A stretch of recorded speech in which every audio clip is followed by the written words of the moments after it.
I don't want to reveal that theory to you right now, but what I'm going to do is I'm going to roll, and if I get a yes, then I'll know what it is, and I'll sort of reveal it as we go to make, because this is the show after all. I got to make it dramatic.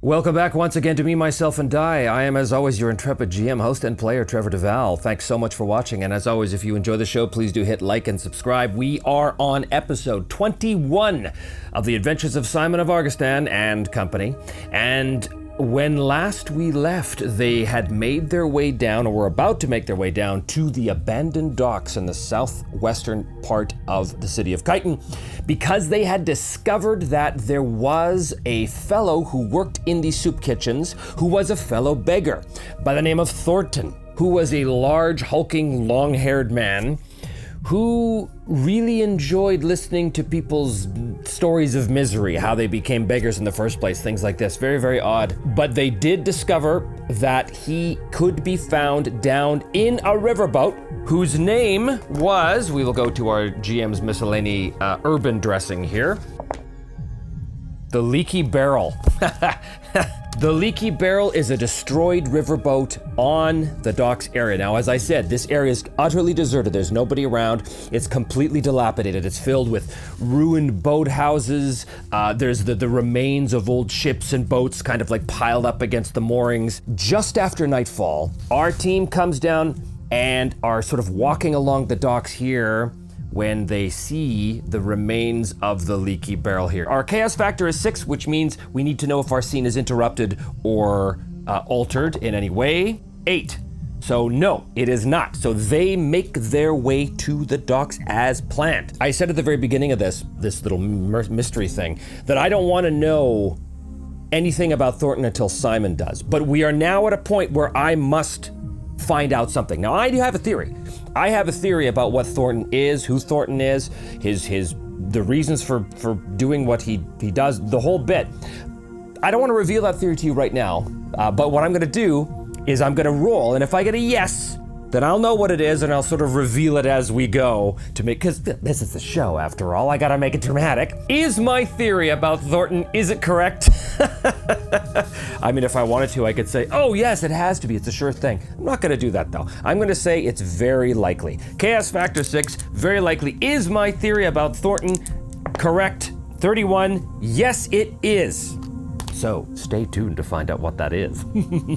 Our gang makes their way along the docks. As they do, Stratton has come with them as well. Some of you had actually suggested that Stratton should come with the party, and I kind of like that idea. It makes sense within the context of the story, so Stratton is going to join them on this particular section of the adventure. We'll see what happens to him after this is all over, if in fact anyone survives. Okay, as they're making their way along the docks, the old dilapidated boards are creaking under the weight of their boots. The cries of gulls are out in the river, but even those are kind of swallowed up by the enveloping mist that creeps along the river and threatens to engulf the docks themselves. They're going by the light of a single torch that Simon carries in his left hand, trying to illuminate the dimness of the docks as they move along. Off to their left, they can see the remains of an old boathouse, possibly an old administrator's office, something like that, but the ceiling is caved in over the weight of time. The walls are buckling, the wood is rotting, there is a terrible, terrible smell. As you can see here, they move along, and the effluent coming from the city sewers pours openly into the river. It is quite awful, the place. As they get closer to the riverboat itself, I'm just gonna make a few random dressing rolls from this dock section of this book, just to give us a little more flavor. The dock shivers as a large vessel badly steered thuds into its side. Well, obviously there are no active ships here, but I think what that tells us is that the Leaky Barrel, in fact, ran aground up on the side of the docks here. So I think that it's probably more like this. As we see, kind of, it sort of ran aground like that. So its rear end is kind of jutting into the river, maybe even like half sunk. So this whole thing sort of slants down into the water like this. And as they move up, Are they making any attempt to be silent? I think they are. Actually, what I'm gonna do, I'm just gonna take the lowest stealth roll because when dealing with a group of PCs like this, I find it's easier just to take their lowest stealth roll, and if they succeed, you can assume that everyone else has succeeded too. So that's what I'm gonna do. Who has the lowest stealth? Simon's is D8. So it's actually Edbert who has the lowest, but he is a wild card, so I'm gonna roll the wild die. How does he do? 6 exploded. I think we're gonna be perfectly fine. 6, 12, 16. So that's success with several raises. They are absolutely quiet, even considering the creaky boards as they're moving along the docks, but they do manage to make their way up the gangplank, looking for any signs of this Thornton fella. Now, all they have to go on at this point is a description. Large, hulking man, brutish man with long flowing hair. There's going to be an entrance to the lower decks here. I'm just gonna do a quick notice roll for the gang. Again, gonna do the same thing. I'm gonna roll the lowest notice. If they succeed, then they succeed. Oh, there's an exploder. 4. Well, success with a raise already. Yeah, so success with a raise. Wow, this is going well so far. Good. They do in fact find the entrance to the lower decks, and I think it's a hatch over here with like a rope ladder that kind of goes down. Again, the rope ladder all frayed and in danger of snapping at any time, but they very quietly make their way across the rigging like this, stepping over the remains of like fishing gear and big piles of thick, sturdy rope that again is also beginning to rot under the decaying qualities of time. And I think they slowly begin to climb down the ladder. Very quietly, all kinds of raises, no need to roll again. There's like a rope ladder that goes down to a small set of stairs, basically, like a little switchback kind of thing. What do they find inside? Well, it's going to be the hold, and I think the hold of this river barge is filled with crates and barrels. I think there's crates and barrels everywhere in various states of decay and disrepair. There's wooden planks everywhere, and again, through it all, you can hear the creak of the wood as the water of the river laps up against the dilapidated sides of the ship outside. All they have to go on is their flickering torchlight. So there's shadows playing in every corner and on every wall. There is, in fact, something in this boat that I've determined with that first roll I made. My question is, does this something notice them? Oh, 14 is a success with 2 raises. I think they notice each other. As Simon and company their feet creaking on the boards coming down, Simon leveling his crossbow, I think at the far side of the boat, there is a sound. And emerging from beyond the barrels is a man. A large, hulking, long-haired man. He's dressed in rags, his hair is all matted with dirt and, bits of straw, and he looks a wreck. Simon can clearly see that he has a large wound, a festering wound, a wound that is not healed around the area of his heart. And as Simon sort of takes a closer look in the gloom of the light, he can see that there's a bit of a shaft of wood almost sticking out of it, almost like someone took a sharp stick and drove it into this guy's chest and it broke off or something like that. Thornton, I presume? And this Thornton, for that is in fact who it is, says, "Get away from this place, stranger, before it is too late." "Are you Thornton, the beggar who worked at the soup kitchens a year ago? Answer me now." Does he answer? I don't think he does, but I'm gonna give Simon a persuasion test.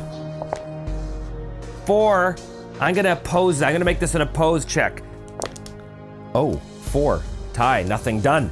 So, Thornton does not answer the question, but he also does not totally ignore him. He basically puts his hand up, and I think he warns him again. "I said you must leave this place before it is too late.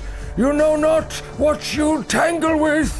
Thornton is huge. He's not tall huge, because we determined before from the previous session that he was of average height, but he has massive muscles, and our guys can see, even now, he's just like rippling with muscles. I'm giving you one chance, Thornton. Come with us and answer some questions. We're gonna put a marker over here to represent Thornton, there. He says one more time. "Strangers, leave this place now. I will not be able to control it much longer." I think Simon steps into the room, allowing Edbert to come down. And as soon as he does that, Thornton shakes his head and sort of bellows in rage as his eyes begin to glow red. His hulking body becomes even more brutish as we could hear the sound of bones creaking and breaking, long, hideous talons emerging from the ends of his fingers. His eyes, as I said, growing red and a small ridge of horns bursting underneath the long flowing hair, the hair which sort of falls down over his quickly becoming bestial face, almost obscuring it entirely, almost like the girl from The Ring. Ooh, creepy. And we're gonna replace this guy with this guy right there, as he grows, hulking to easily 7 feet tall, the back of his head almost hitting the floorboards of the deck above, and he bellows in rage. Simon's eyes go wide with fear, and we go to initiative. So Simon goes first. He redraws cards of 5 or less because he's quick. Simon is on 9. The allies are on 7, and Thornton is on Queen. Ugh. This hulking demonic monstrosity bats aside the barrels and the crates and comes lurching towards Simon. His eyes wide with fear. Does Thornton just attack him outright, or does he do the thing that I know he can do, which will be revealed to you very shortly? Does he attack Simon outright?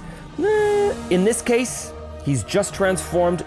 I think it's going to be unlikely to attack Simon outright. 65 on 50, which means he does not attack Simon outright.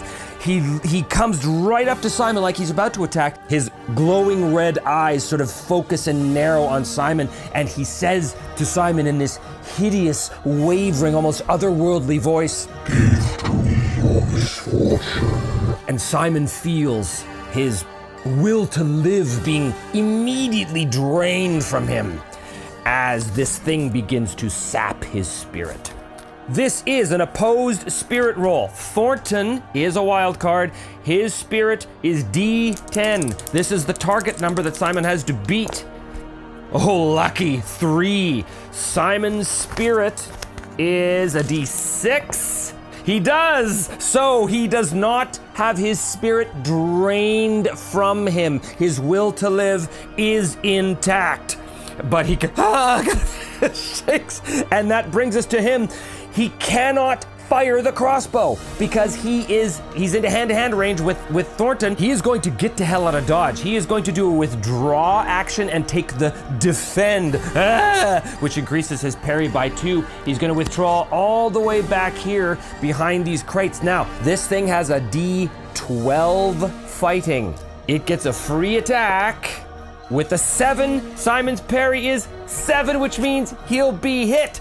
Bang! As Simon is withdrawing back, this thing launches forward with its massive meaty claws. Oh, this is bad. It has natural weapons. Its strength plus D4. Its strength is D12 plus 2. So I roll a D12 and a D4, and I add plus 2 to this. Oh my god. 15 damage against Simon's toughness of 6. 6 shakes him, 10 wounds him, 14 wounds him for 2. He is shaken with 2 wounds as he makes his way back this way. He has to do a soak roll. He's gonna spend his white Benny here and make a vigor test. Come on, buddy. Soak, soak, soak, soak, soak. Oh, he exploded. Okay, so 7, so it's not a raise, so he soaks 1. He is shaken and wounded for 1.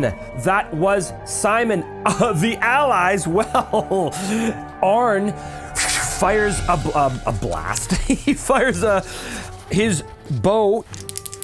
Wild card as well. He's looking for 4s. Oh, that is a exploder with a 9. That is a hit with a raise. Arn will roll 3d6 against toughness 10. Very, very, very tough. And he will, oh my god, he will do 3. Oh, nothing. The arrow snaps off. Edbert, as this is happening, leaps towards the creature. Oh, you know, he could do something interesting though. He could do a wild attack, which gives him +2 fighting, +2 damage, but he's also -2 parry until his next action. Is he gonna do that? He is bloodthirsty, I think. Yes, I think Edbert's going to do a wild attack. +2 to hit. He will roll a 6 against this thing's parry of 8. Edbert is going to spend a Benny to re-roll that. Spend one of the NPC bennies, because that was a terrible roll. What about now? 6 is still not enough. Oh, he is unable to with his wild attack, and he is at -2 parry right now. Thornton draws his 2 blades, leaps down the stairs, and attacks twice. Did I say Thornton? Anyway, Stratton. Stratton comes in to attack. His fighting is D8. I'm gonna roll 1 of each. He is not a wild card, so the black is going to be the rapier. The rapier +1, the white is gonna be dagger at -1. Oh boy, nothing done. The swords are easily cast aside. We go back to a new round. Simon, who is shaken and wounded, is on 7. Our allies are on King, and Thornton is on Jack. Our allies go first. Okay. Thank goodness. Edbert is no longer at -2 his parry because he's back to a new action, but he's gonna do another wild attack, so he will still be -2 parry. He's really counting on this +2. Oh my God, he's unable to hit again. Okay, Stratton, the black is the rapier at +1. 8 will hit with his rapier, thank goodness, not with the raise, however. D6 and a D4 against toughness 10, not likely. 3, nothing done, cannot puncture the hide of this creature. That was Stratton. Arn fires D10 shooting, and he is gonna roll a 4, which is a hit. Zunk. 6 damage does nothing. The arrow glances off that other shaft of wood sticking out of this thing's wound already. That was allies. Now we go to this thing, Thornton. This thing is definitely going to attack. Thornton, this demonic creature that he is, actually has the improved frenzy trait, which means he makes 2 attacks for every 1 attack at no penalty. So he rolls 2 attacks. He's gonna put 1 in on Edbert, who's at -2 to parry because of his wild attack, and 1 on Thornton. So he attacks at a D12, and he is a wild card, so he rolls 1 wild die with this attack. The black one is on Edbert. The white one is on Stratton. What does he roll? Okay, well, he will miss Edbert, but he will hit Stratton. Pow! He hits Stratton with 5, 7. Stratton's toughness is 6.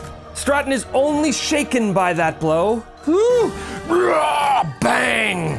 With the frenzied attack not doing anything to Edbert, thank goodness. Simon has to make a spirit roll. I'm not gonna spend one of his bennies to immediately get out of it. I'm gonna try his spirit roll first. Come on, buddy. He is at -1 as well because he is wounded. So everything is -1. 4 is a success, but he can't do anything that round, but he is up, which brings us to a new round. Simon is on 8.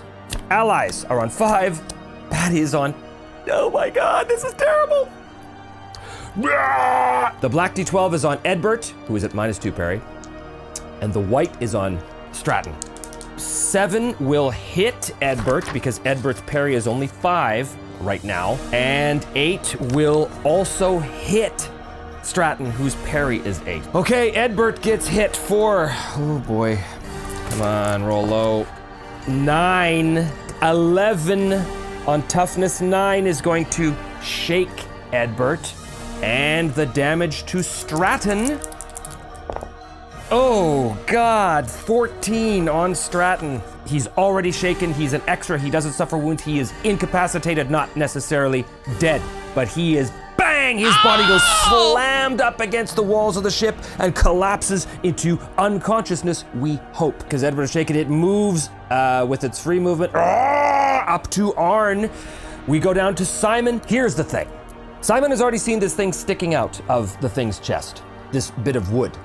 Does he make any inference here that could help him? I'm going to give him a general smarts roll at D8. General smarts roll. Does he think that that is significant in any way? He does not. So he shoots with his D8 magical crossbow. Here, he's got -1 now because he is wounded as he levels the crossbow. He has not moved, so he's firing the +2 because he has marksman, -1, so he's firing it +1. 8. 4 is 12, plus 1 is 13. That is a hit with a raise. So we have 3d6 damage for the crossbow, +1 because of the +1 damage against toughness 10. 5, 8, 9, 10. Okay. He manages to shake Thornton just by the skin of his teeth, which brings us to our allies. Edbert, get up, buddy. Get up. Your spirit is D4. Do you break shaken? Do you break shaken? You do not break shaken. Arn, what are you gonna do? This guy's right in front of you, staggered against the wall. So he takes a few steps up and fires his bow at D10, hoping to capitalize on Simon's excellently placed shot. So Arn steps back, rolls a 10. Phew, exploder is gonna be 18. That's definitely a hit with a raise. 6, 7, 8. Exploder 6. 14.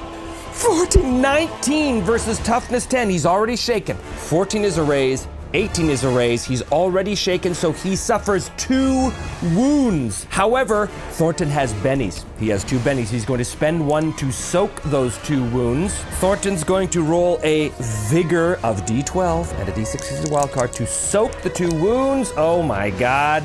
He succeeds. Oh no. He succeeds with a raise.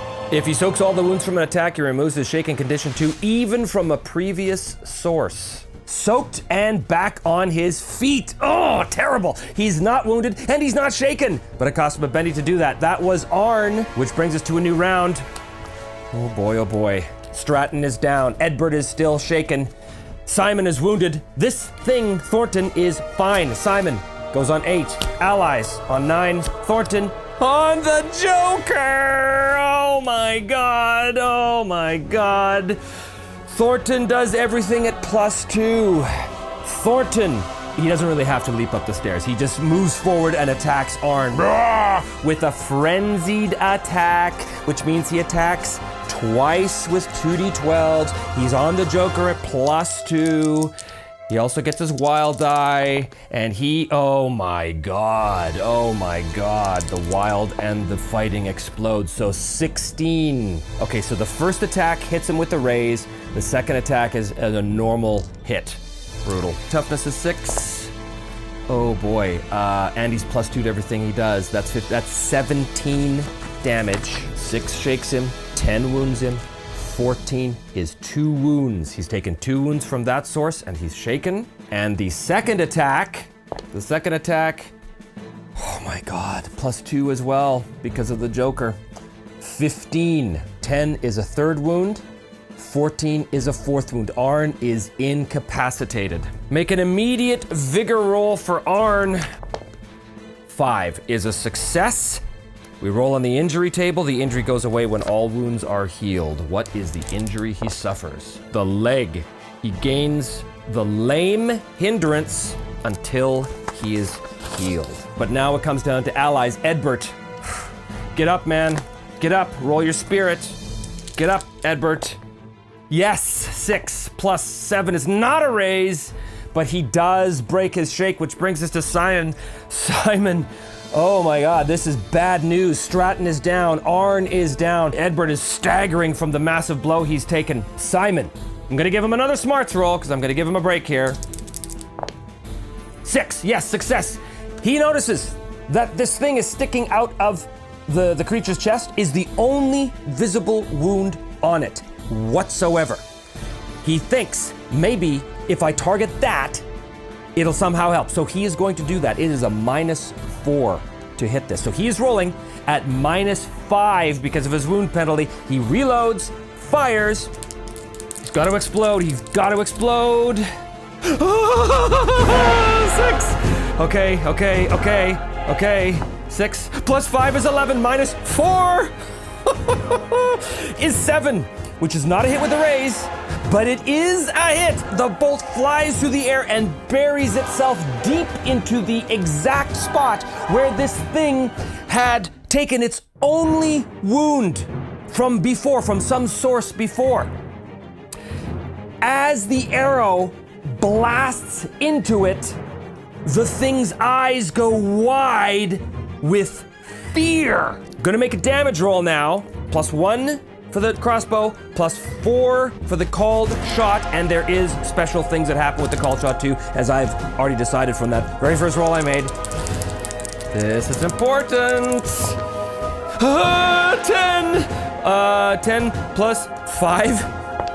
15 and 4 is 19 versus toughness 10. 10 shakes, 14 wounds, 18 wounds twice. Now here's the thing. I had made a note right here. I don't know if you can read my chicken scratch. Special, can only be killed by targeting the heart at -4. So, all he had to do was wound it. He just had to do a wound. He did 2 wounds as the crossbow bolt from Stonebolt flies true, burying itself into the exact spot where it had been wounded before by, as we flash back to the alley outside of the soup kitchens a year ago, where Aletta's father, Aletta the prostitute that Edbert had spoken to, her father had been killed by Thornton, by the serial killer. Aletta's father was the last person to be killed by Thornton because he was able, by some fluke, wound Thornton in exactly the spot where Thornton needed to be wounded in order to basically reduce his power to effectively nothing until he could heal from it, which took him 1 year, which is the reason why he had not committed any more murders. This exact wound caused by Aletta's father, still festering after all this time, is what Simon has now just put a crossbow bolt through as the creature roars in pain and the body of Thornton transforms once again into a human-sized creature. Simon, wounded as he is, stumbles up to him with Thornton's dying, gasping breaths. He looks at Simon and he says, "What?" I think he gives the explanation for what happens. The explanation that I rolled for at the very, very beginning and told you that I'd tell you what it is. Well, I'm telling you what it is right now. He looks at Simon and says to him, blood pouring out of his mouth, the light quickly fading from his eyes. All I wanted was to be a member of the Watch. I had the size for it. I wanted to serve the city. I went to speak to Haven of Dovedane, Lord Manfred's son, but he spat in my face. He told me that the Watch was here to keep the streets clean of filth like me. I vowed revenge, and I found a way to summon dark powers, and I sold myself to those powers. I hunted down Haven of Dovedane and slew him. But the powers were not satisfied. They demanded the life force of my brothers and sisters. They demanded that I take into myself their stories of misery, where the creature would feed on their misery and their life's blood. It made me do terrible things, but you have freed me. You have freed me. And the light fades from his eyes. Edbert gets to his feet. Simon, Arn.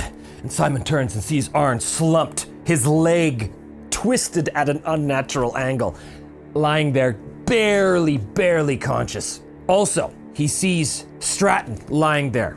We know that Arn is alive. He's at -3 wounds, but he's not gonna die. Let's deal with Arn first. So Simon goes up, he pulls out his healer's kit. He does have healing, thank goodness. To remove the incapacitated state, does he do it? He's at -1 because of his own wounds. 6 explode! 9 - 1 is 8 as he does it with a raise. Oh, thank God. So he manages to rouse Arn out of unconsciousness. Arn, his eyes open. Oh, my leg. Okie dokie, Simon's attempt to heal Arn. He's gonna spend a Benny. Gonna spend a Benny on this to re-roll that. Leaves him with a 1 Benny. 5 - 4, he's unable to heal Arn. So Arn is going to be lame until he is healed. Simon hobbles over to Stratton. We make vigor rolls. for Stratton, who was an extra. If he fails this roll, he was killed. Oh no.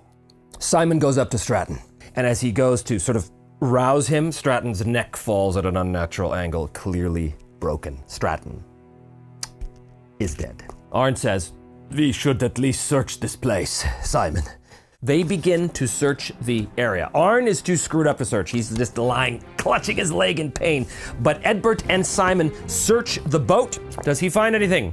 No, he does not. Does Edbert see anything? Edbert notices also D4. Does he find anything? Ooh, exploding 4. 5, he does! I think that this thing had taken trophies. Grisly trophies of its victims. Is that the case? 72, yes.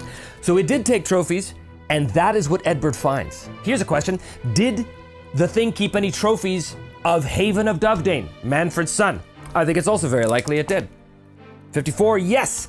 Edbert finds this heap of trophies buried among the straw and wreckage of the barrels and such, and I think among the trophies he finds a helmet. Obviously a guardsman's helmet. And as he sort of flips it around, he can see along the crest of the helmet, sure enough, there is an insignia, a coat of arms, if you will. He brings this over to Simon. What do you make of this? Simon recognizes the coat of arms immediately. It is the symbol of House Dovedane. We should take this with us. Do you think that this will constitute enough evidence to prove that you had nothing to do with the murders? Is there any other evidence in the boat that could help clear Simon's name? Oh, this thing. So Thornton made a pact with the Dark Powers. Is there any evidence of that here? Is there any occult text that he was using to summon this creature or anything like that? You know what? I think where else would it be? I think that we're gonna call this likely. Likely, and the answer is 73 on 85 is a yes. So Edbert also finds an occult book. And as he looks in the book, he flips it open, and immediately he can tell, experienced soldier that he is, that the words, the strange arcane words, the spidery looking letters, are written in dried blood, and that the vellum that it's written on is in fact human skin. And as Edbert takes a quick look inside the book, he can see in a strange spidery script certain details that seem to very much implicate Thornton as having entered into some demonic pact with some dark powers. Oof. He slams the book shut. Simon, I think I might have found something. So they have the helmet, and they have the book. They hobble out of the boat. Simon takes the body of Stratton up, with Edbert's help, up to the top deck. They wrap him in whatever sort of bits of sail they can find. Edbert takes the body and holds it over the edge of the ship, over the water. Simon, religious guy that he is, says a few words over the body, a prayer to send Stratton's soul on his way, and Edbert releases the body that splashes into the water, sinking to the bottom of the bay. They make their way back to the Creeping Pixie, and that ends our scene. Find Thornton and deal with him? Yes, taken care of. The chaos factor goes up to 7. They get back to the Creeping Pixie, wounded, bloodied, bruised. Wanted posters are everywhere. They know that it's only a matter of time before somebody recognizes them and reports them to the Watch. They have no time to lose. They know that they must go directly to Lord Manfred's manor in the citadel of the city, bearing the evidence they have and hope that they can prove Simon's innocence. They make their way through the streets of Kaita, on their way to the eastern part of the city. In the neighborhood of Six Cliffs, to the fortress, they go. Cloaks up, cowls up, but as they get closer to the fortress, cloaked individuals would be somewhat conspicuous. So I think that at that point, Simon would basically throw off the cloak, and, Arn and Edbert would do the same, and they stride down the street. Do they get recognized by anyone who reports them to the Watch before they get to the Six Cliffs neighborhood? Somewhat likely. 34, yes, they do. So, as they're walking through the streets, there's a number of people talking behind their hands, pointing at them and sort of pointing at the wanted posters that are everywhere as well. And sure enough, as they make their way into the Six Cliffs neighborhood, there you can see the huge manor houses of all of the Council of Lords. I imagine like there's a large courtyard, a massive, massive courtyard with a giant statue of perhaps the founder of the city of Chiton. And as they come around, walking into that square, there's a line of guards waiting for them. And as they walk up, the guard spears go down, all in formation. The leader of the guards, I think, steps forward. Simon of Argoston, you are under arrest. Throw down your weapons and come peacefully. I will come peacefully, good soldier, but on one condition. I demand an audience with Lord Manfred of Doveday, he who has sought my head this past year. I am coming now to prove my innocence of the crimes for which I have been accused. Do the guards allow this? This is going to come down to a persuade roll. Oh, 6. And 6 is 12. 13 is a success with 2 raises. The guard looks at him, motions to some of his men. As they're about to take their stuff, Simon basically puts his hand on his pack and he says, you may search this if you like, but I will require this for my audience with Lord Doveday. Because he succeeded with 2 raises, the guard kind of quickly opens the pack, glances through it, doesn't really see anything like weapons. That's what he's looking for, like daggers or anything like that. Sees no weapons, he sort of nods, motions to the guards, and they are taken off to the guard barracks to await the pleasure of Lord Manfred of Doveday. Sometime later, Arn, Edbert, and Simon are all sitting in separate cells, but they're joined. They're joined by the bar, so they can all freely communicate with each other. And they sit there and they wait. And I think they wait for some time, till finally Edbert says, I hope you know what you're doing, Simon. If Lord Manfred doesn't accept your evidence, well, I don't see any reason why he wouldn't put your head on the chopping block right away. You sure about this? I've never been sure about anything in my life, Edbert. Why start now? I have faith in Simon here. He has demonstrated his honor many times in the past. If he does so now, in Lord Manfred's presence, Manfred will have no choice but to accept the truth. I hope you're right, for all our sakes. I think back on everything we have been through, on all of the trials and tribulations we have suffered together. For a very long time, I thought when I lost my only friend in the world, Vilborg, that I would never again make allies as true as Vilborg was, if this is indeed the end of the road for us. If Manfred does not accept the evidence I intend to lay at his feet, proving my innocence, and if he does, in fact, put my head on the chopping block, I can think of no other men that I would rather spend my last moments with. Thank you for everything. Aye, Simon. And thank you. Edbert speaks for me as well, Simon. And so they wait for Lord Manfred to summon them to the trial that could determine once and for all Simon's innocence or guilt. Thank you so much for watching, and as always, don't forget to hit like and subscribe, and we will see you next time on Me, Myself, and Die.